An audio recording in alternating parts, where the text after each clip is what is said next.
All right, guys, we're back and going to be doing some Q&A with you guys. See some questions here on Twitter.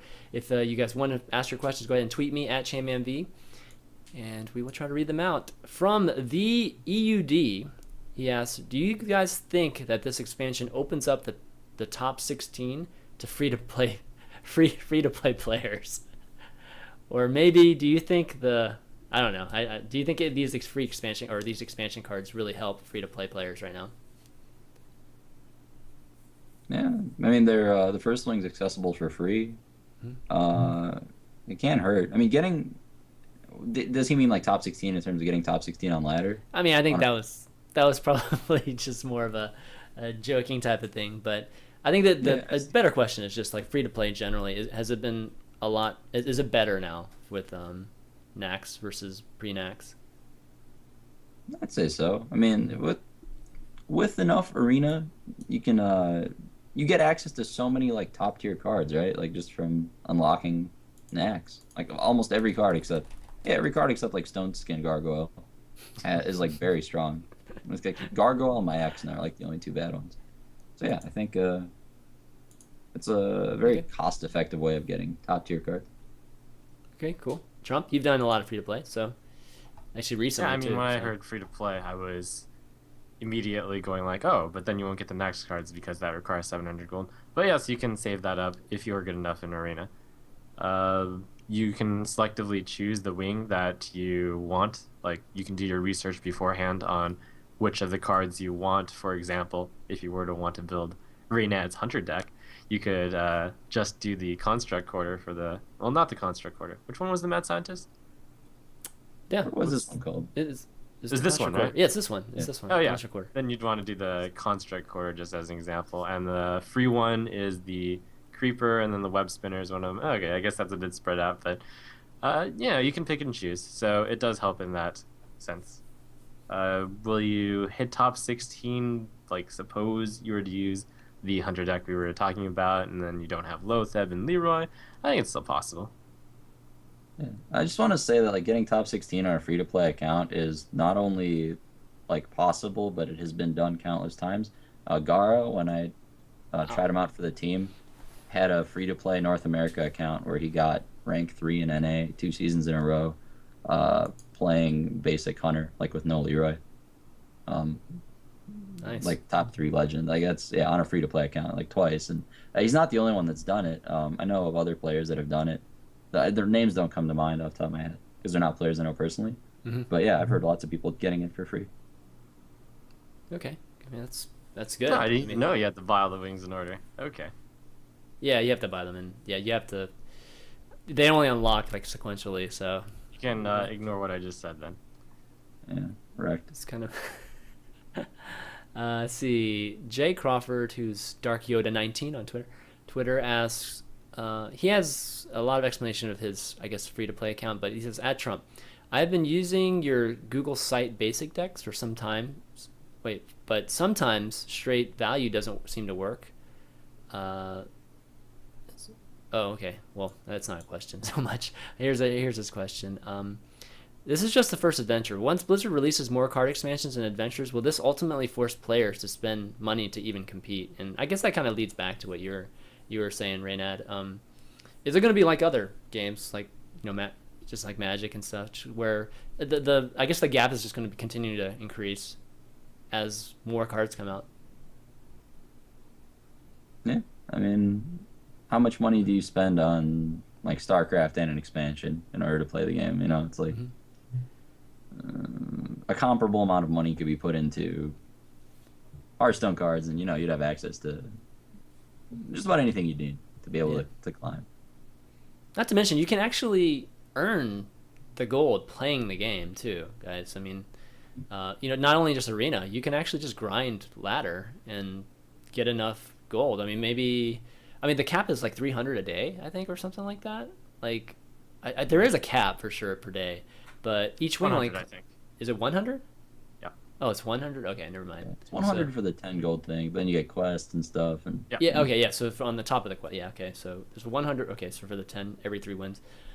Yeah. So you can maybe worst case scenario, well, not worst case, but maybe an average scenario, you can get a wing after just grinding for a week, which is nice. You don't have to spend the money if you don't want, and that's why it's not.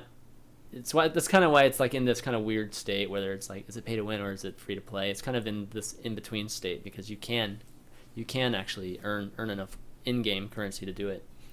But yeah, so it's just, I guess, just keep playing ladder, man, and you'll end up being able to unlock a lot of these things.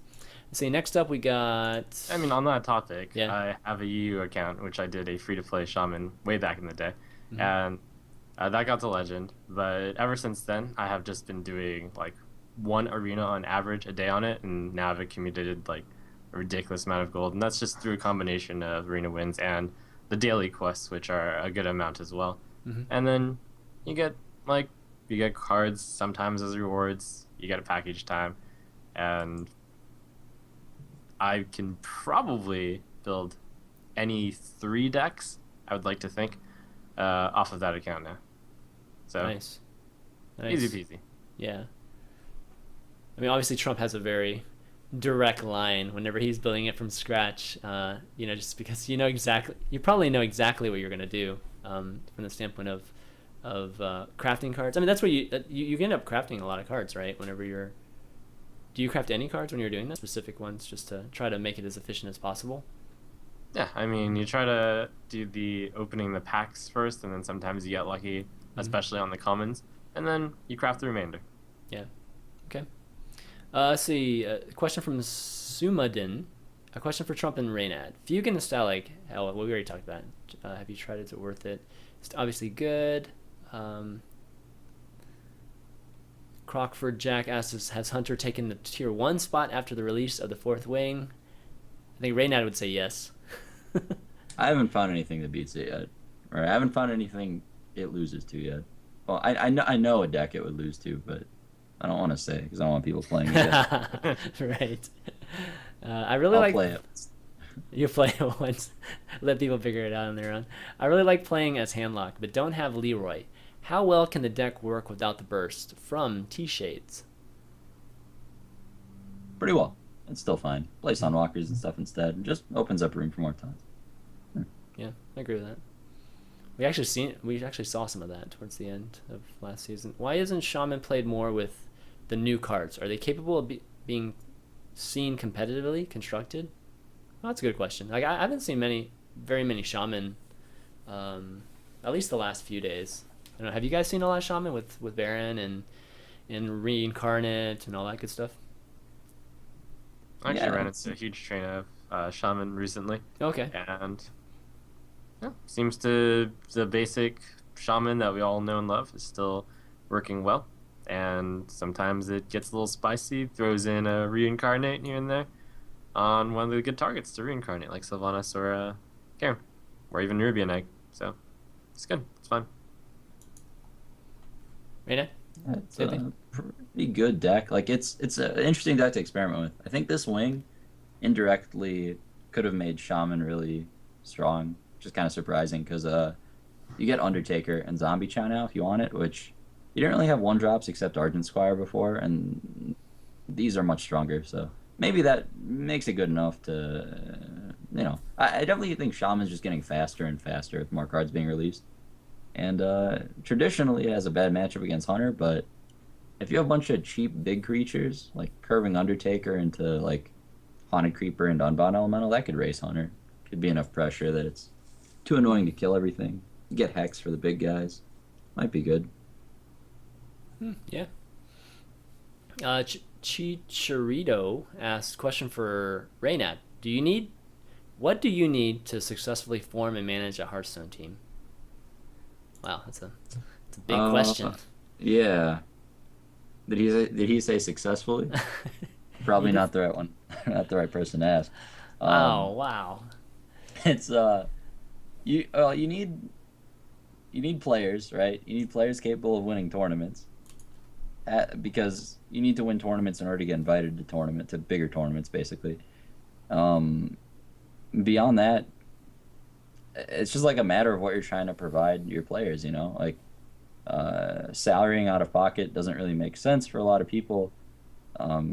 It's like if you're trying to run it as a business, you need sponsor contacts. I mean, I would just say get some solid players, work on networking, and just work on marketing. Get your name out there, and get people to not just know the name of your team, but the players on your team. And yeah. Okay, yeah, good advice. Next up, we got Stagnasoul asking about the flares. I think we answered this flares for tracking question. Clay Standen HD asks, what do you think of the potential of Echoing Ooze and Zoo? What would you cut to fit it in? Card is broken. Oh man, that card is good. There's like 4 slots that aren't good right now. There's like 26 cards I think every Zoo deck should play, and the other 4 are up in the air. Which one are So those? on my list right Which ones are those? Okay, so Zombie Chow Undertaker, Woodwalker Flame Imp. Oh, I mean, what are the 4 that you would draw? Oh, okay. Yeah, Oh, the in my 26. list, I mean, they always change, right? That's the Yeah, thing. yeah. In my list right now, they're Power Overwhelming, Okay. Void Terror, I'm trying. Mhm. But that could be like Shattered Sun, plus the second Argent Squire, plus like a Black Knight or something. It could be anything. It could be Mortal Coils, which were good for me recently. Those 2 of those slots. Basically, once Echoing Ooze comes out, you're up to 28 cards that I think are core in the deck. I've been shaving Argent Squires and Abusive Sergeants myself lately. Too underwhelming. But Echoing Ooze is pretty sick. Yes, definitely sounds sick. Trump? Yeah, it is. Just even when you play it on base, it's really good. You buff it even a little bit, and the value is really, really strong. Natural fit in Zoo. Could fit in quite a few decks Aggro potentially. decks. Yeah, maybe even like a aggro pally too with some of the. And Control. Yeah, or It's a like, buff deck. Yeah, just a straight buff deck. just comparing it to old Novice Engineer, it's like really similar, I think. It draws you a 1/2 Wisp. Mm-hmm. Yes, I definitely like that card a lot. It's my favorite animation too. It's cool. Let's see. That card has caused the end of many players when you're playing against Grovulus. Yeah, definitely 5-6 taunts. I think. Yeah. Oh my Man. god. Yeah. OP. Exactly. You can at least do 5-6s with Blessing of Kings, but like in That's the right. actual You game. do the same thing as Grovulus, just costs 1 more mana. Yeah, exactly. No taunt too, but yeah, it's Yeah. nice. Let's see. Oh, okay, so Tom Berg or Wrigley Kid asks, I've been trying to make Fugan and Stalag fit in Handlock. Do you think this deck? Do you think? Do you think the deck works in this meta?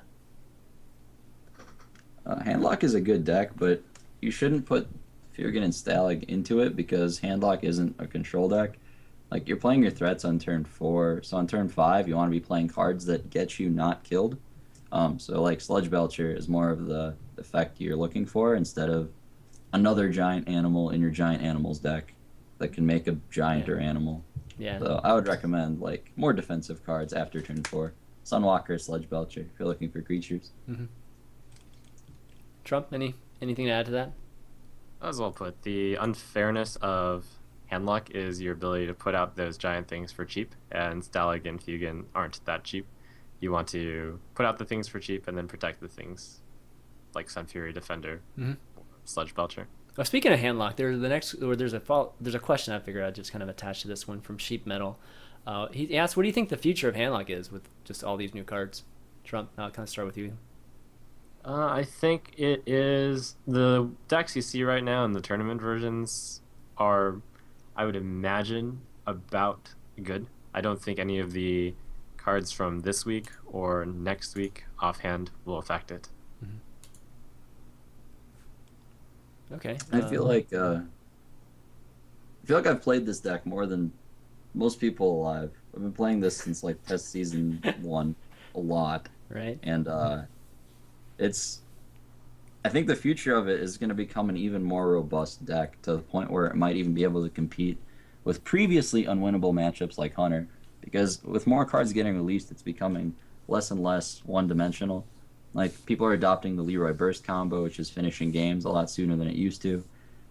You're starting to see less Force of Nature and Druid decks that also, like, helps it. Sludge Belcher gives you a good defensive 5-drop finally, so you don't have to play 2 copies of Faceless. I think in the future, before an Extramus even came out, I was already cutting both of my defenders from my Handlock deck. Don't know why people still play that card. It's absolutely trash. But the future will be only 2 Sun Fury once people adopt it, and then other like it's just becoming like a more robust deck, if that makes sense. It's more of like a after you play your big guy on turn 4, you're playing like more resilient threats instead of hoping that you draw the right removal for their dudes. And like sometimes you just draw 1 Twilight Drake and the rest of your hand is awkward Hellfires and Shadow Flames. Like that's how it used to be. Now, you know, you're never gonna just be drawing dead once they deal with your big guy. You have so many other plays. So, yeah. It's not so much all in on just the big giants, and there's there's kind of a mid game at time. Like a lot of times you can put pressure with a lot of those Belchers and those minions you were talking about. But it is really refined, and that's the thing. Like, what does Handlock need right now to? I mean, what holes, I guess, can you even shore up right now? Because it has been here for a long time, and it's kind of like, you know, Druid decks we talked about, and you know, just decks that have gone through many iterations, and they're hard to change. Shaman too. It's just really hard to change right now. So what do you see as something that could improve Handlock? Life gain. It just needs like better life gain. Farseer is a terrible card that you have to play. If it was like, you know, Tauren Warrior, that's his name, right? The 2/3 taunt guy. If that guy gained 3 life instead of having Enrage. Yeah. Okay. That's what it needs. Interesting. Trump, can you think of anything that, or anything that Handlock really needs to put it, I don't know, make it to improve it? Because it's so hard to do it right now. Well, I mean, this would be incredibly unfair for Zoo as well, but it could use some cheap things which do awesome things. For example, Soulfire. Okay. So more defensive or just even minions on the board? I mean, anything that costs low cost and has a substantial effect, perhaps even with a massive drawback. Okay. All right. So Keycole NA asks, has, oh my God, I can't even read this. Have you talked? I think he means, have you talked about a control or mid-range pally like Forson's? Oh gosh, like Forson's one that has Watchers, Dancing Swords, and the Wailing Soul. I'm like having to translate this. I don't think he's probably from a different country. Yeah. Have you seen this type of pally deck? I've never tried this one or even seen it. Yeah, one that has Watchers, Dancing Swords, and actually we haven't even talked about Dancing Swords. But have you seen anything like this, Trump? No, I've never seen anything like that. Yeah, we're gonna need Forsen. Reynad hasn't either. No, I'm ranked 2 high. Rank 2. Man, they're talking about Forsons, man, playing it, man. But Dancing Swords, we might as well talk about Dancing Swords a little bit because we haven't talked about it actually since it's come out. Is there any deck that's really viable with just in, because it is a 4/4 at 3, right? Yes. Okay, I guess that answers the question. Is there any type of deck archetype you could see it working, or you would actually consider running it? Rectal is playing an aggro rogue, and I think that's probably the best home for it. Because it's another dude to trigger your Undertaker, and you're already playing Cold Light Oracle. You don't really care about the card disadvantage, so yeah, that's probably the best place to put it. Okay. But in terms of playing like a bad card in your deck that you need another bad card to get rid of the drawback on your bad card for, that's going too far, I think, because normal control paladin, I have a really hard time finding room for cards I want to play even without an axe in that deck. So many good things to play. Like, yeah, I don't know where you find room for Dancing Swords and stuff, and it doesn't seem like it really helps a control shell. It's like, it sounds like the definition of a deck trying to be like more different than good, which is like not a good reason to make card changes, I think. Like just being different for the sake of being different, I guess. Yeah, that happens, you know, just during this phase too, when there's so many new, and it's good. I think it's good to go through that phase of just experimentation, just crazy experimentation, so that you may find something that wasn't obvious at all. Okay, Shali 1989. How well will Kel'Thuzad fit into constructed decks? Any theories on nice combos that can be used with it? I forget what Kel'Thuzad's gonna do here. Oh, Kel'Thuzad's with the one where all the minions that die that turn come back, right? Yeah, that card's sweet. I'm gonna try to make that work as much as I can. I don't know where or how or in what deck, but it's really cool. Something with creatures that die a lot. Like I mean, it comes back in its original form, or Yeah, like the hard part about using it hmm, is you want to like suicide a bunch of creatures for value and then play Kel'Thuzad. And the hard part of that is you need creatures that live for a turn so they can attack, right? So yeah. maybe you play Organ Infiltrator, Shade and Exramus, like just taunts. Maybe you just throw it in Zoo. I don't know. It's strong though. I'm sure there will be some home for it. Could work in Shaman, like when you have one of those turns where you're Yeah. getting value from the totems. That could be nice. Or just refill your board instantly. That's crazy. Trump, any thoughts on Kel'Thuzad or maybe some already obvious applications of it?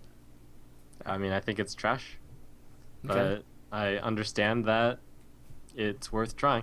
And just like Forsen with his dancing swords and wailing soul, I will say that with these decks, when you try them out and they're not obvious, you'll learn things you never knew you never knew.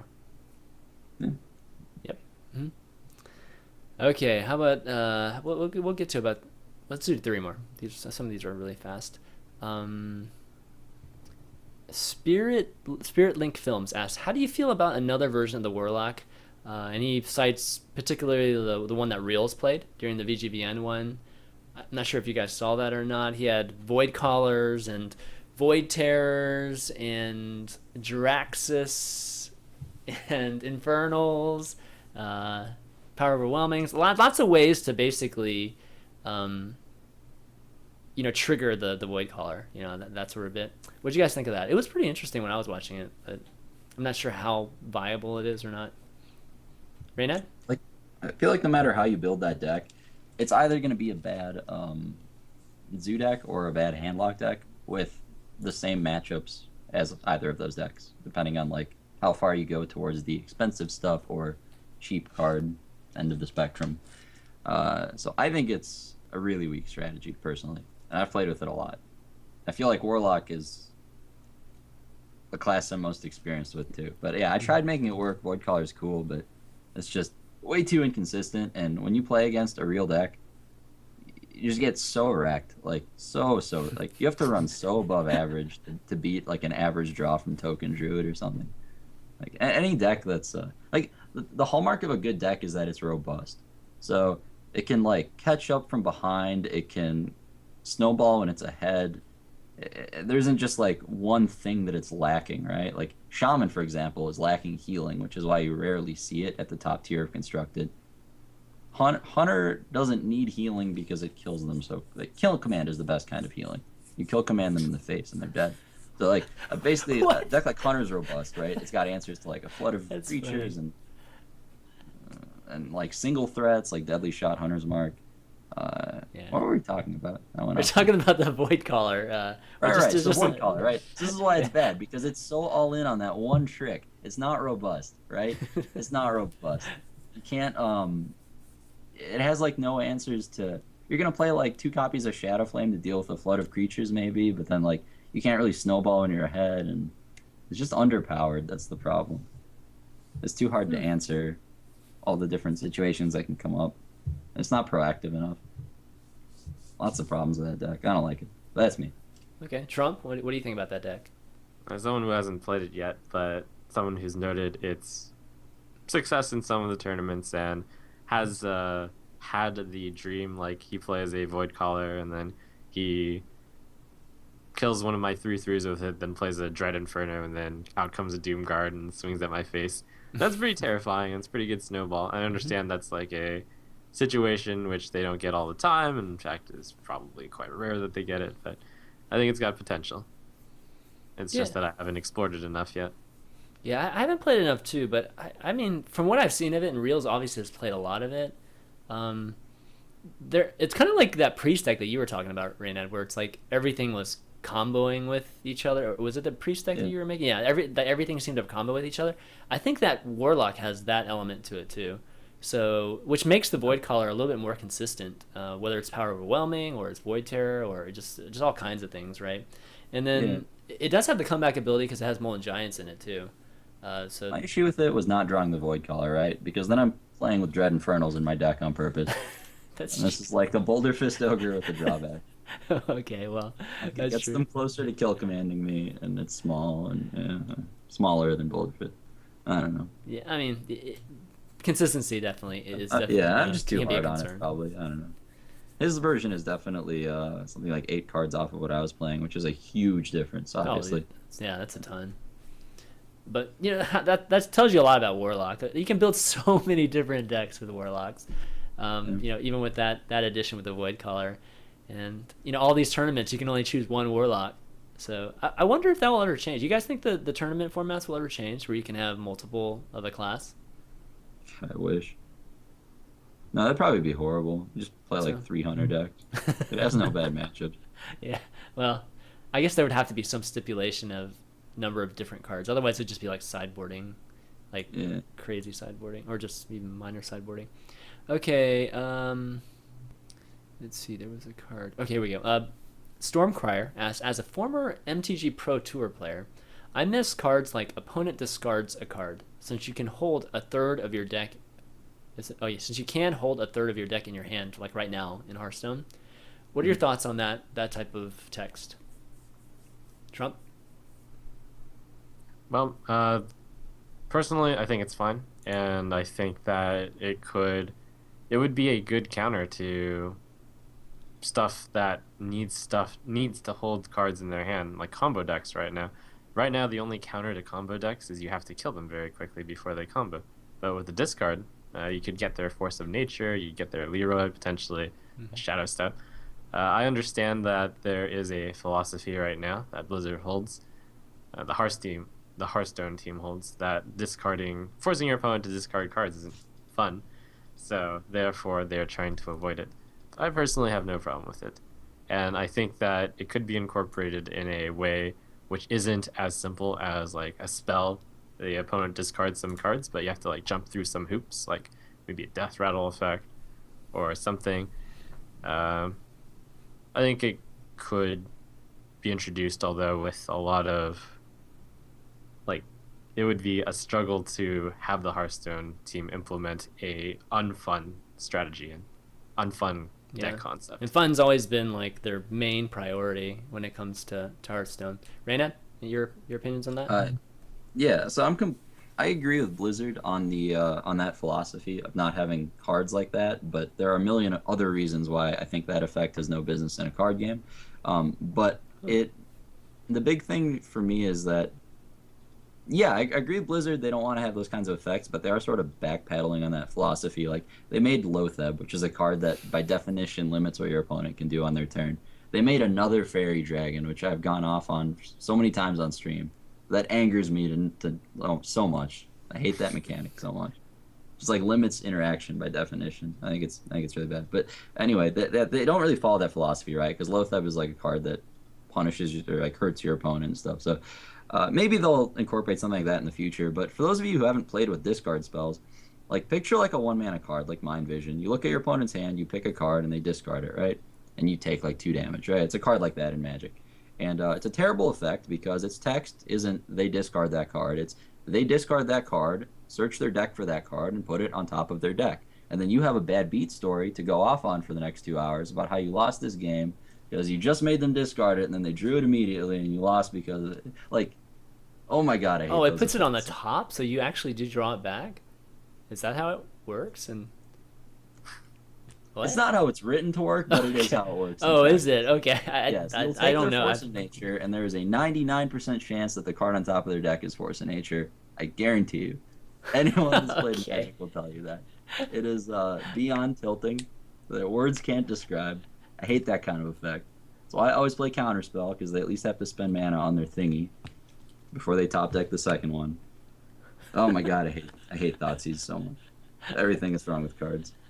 Well, Fairy Dragon is everything that's wrong with cards, but yeah. Well, we'll talk. Okay, so talk about that. So talk about the Spectral Knight, right? So the ability not to cast spells on it. I mean, I think the Yeah. reason they did it was they wanted to force more minion on minion type of interaction or play. There's 2 ways you interact with your opponent in Hearthstone. 1 is you attack your minion into their minion. 2 is you point your spell at their minion and you kill it. Right? That's like the only interaction. 50% of interaction in Hearthstone is eliminated when those cards are printed. By definition, it says cannot on it. Like that word is on there. It's just like limiting interactivity in a game. I think like when somebody backstabs and SIs a creature, that's like a cool interaction because you're playing stuff and it's comboing with other stuff and you're interacting with your opponent's stuff, right? It's like the whole gadgets and prep solitaire that people get upset about. But like Tempo Rogue is like a very fair deck. Anyway, I think when you print cards like that, you're just like it's solitaire. Like, somebody's playing solitaire. I don't know. I don't think it's a. I don't think when you're a priest and your opponent plays something and like your cards in hand just don't do anything. That I don't think that's fun for one of the players. I don't think it's a good design. And Magic takes it one step further, where the player who plays the fairy dragon can put pants on it over and over again, while the other player watches and takes 12 damage a turn. Like, it's like little. Oh my! It's the absolute worst design philosophy, and it's the reason that game went down the drain in 2012. Like, Wow. Oh man, those are Wow. yeah. Trump, what are your thoughts on? No, I'm just saying. Picture a deck of 10 fairy dragons that are demons and can be targeted by you, and 20 demon fires. Picture that deck, and picture playing against it 10 matches in a row. Oh my god, it's so salty. You have no Well, idea. you can't demon fire If it was a demon dragon. Yeah, but you can't cast a spell on it. I said well, in Magic you can. The player who plays it can. Oh, okay. Oh, wow. See what So I'm saying? it's one-sided. Yes, exactly. Oh god. It used to be That's symmetrical. crazy. Holy shit. Okay. Yeah. The That pants are more efficient in Magic. 1 mana plus 3/3. Your deck can have 20 Blessing of Kings. It's like All right, Trump, what are your thoughts on I mean, do you feel strongly do you feel like it's a bad thing or do you not have a problem with it? Oh boy, do I feel the fairy dragon effect is a bad thing? Yeah, just not being able to cast Okay, spells. so it's for different your in opponent. Hearthstone because you can actually attack the opponent's fairy dragon, whereas in Magic you can't, and that's like the biggest point against. You Sure. Okay, so you can't even attack it with anything? Like Right, in Magic you can only attack face. oh my god. Wow, that's crazy. And you start at 20. Holy smokes. And you start at 20. And then they Wow. put pants on their creature. They're different games. They're different. Yeah, okay, different games, but all right. Now, So about the Thought Steal Salt, I mean, not the Thought Seed Salt. Like, I don't think there would be anything in particular that's wrong about a card that makes your opponent discard a card. Like, they get to choose which card to discard. That would be a little bit weird because you cast it on your turn and they, like, interrupt it, so that may not work.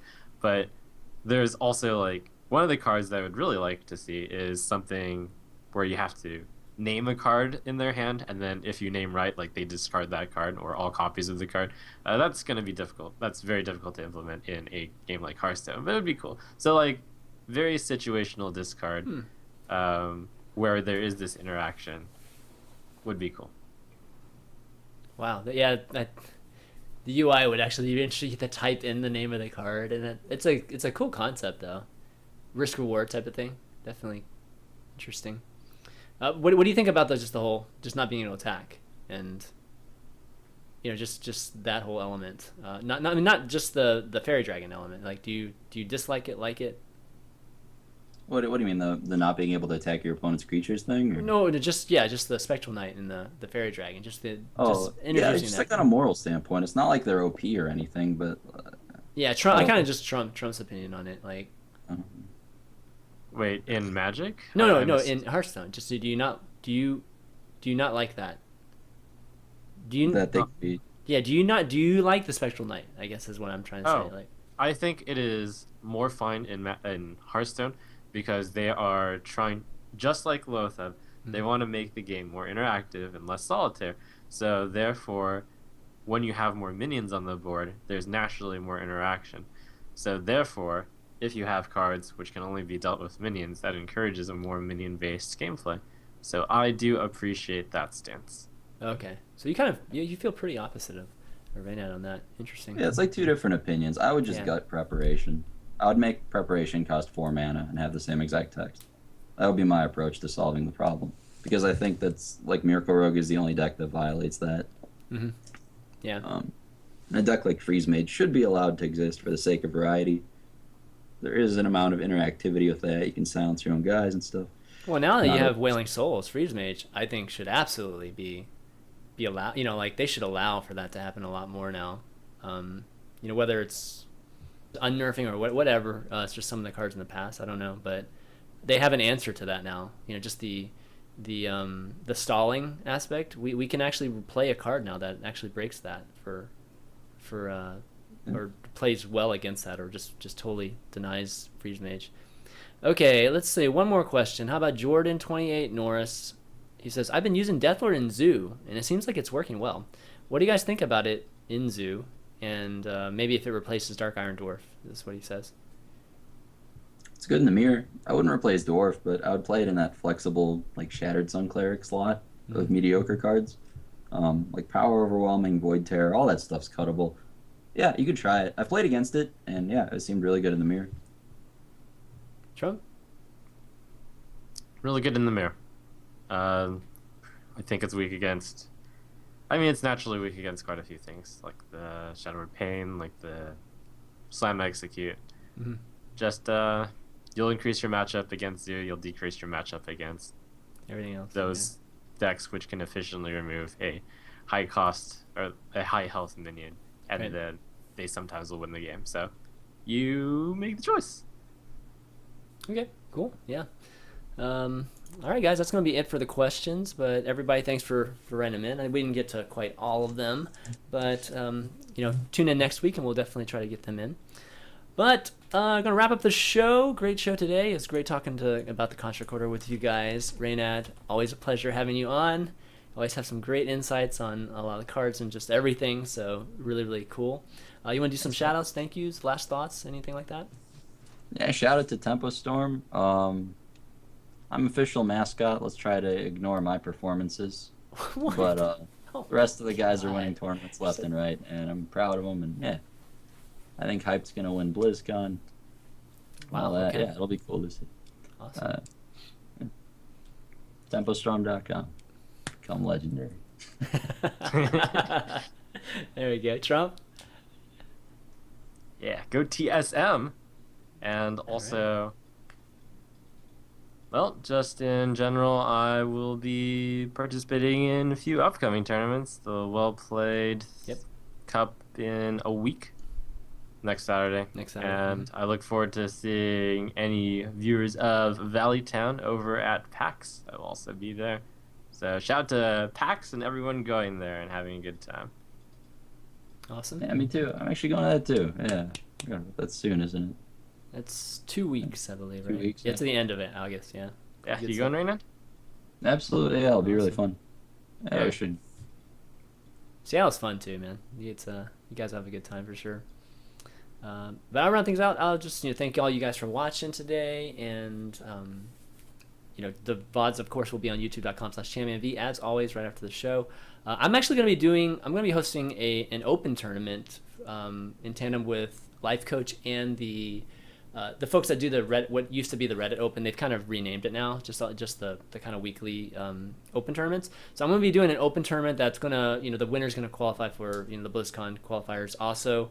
And that's going to be the same weekend as the Well Played tournament, but the actual semifinals and finals broadcast will be after Well Played. So it's open to everybody. There's no invites. Anybody can play for it. The price pool is going to be $1,500 too, which is like kind of crazy for an open tournament. So feel free to sign up. You can do that at hearthstoneopen.com. Just go there and just click on the Sunshine Open, and you can enter in and try to win that. But other than that, I think that's going to be it, guys. Follow us all on Twitter at ChanManV, at TrumpSC, at Andre Yanuk, and yeah. And one thing too. Next week, guys, we're going to be a little bit later. The time slot for Valleytown is going to be, I think an hour later. Is an hour later, Trump? I think it's an hour later. It's going to be at the 3 p.m. slot. We're going to have one of the Blizz devs on just to kind of talk about the end of the Nax. Now that everything's going to come out, we're going to get a chance to talk to probably either Ben or Eric, just one of those guys again. So it'll be great. Have your questions ready for that. We've kind of seen them on some of the others talking about it before the end of it. So it'd be nice to get kind of maybe a post-mortem on the Nax tournament's release and that sort of bit. So tune in for that. But until then, guys, we'll see you next week. Later.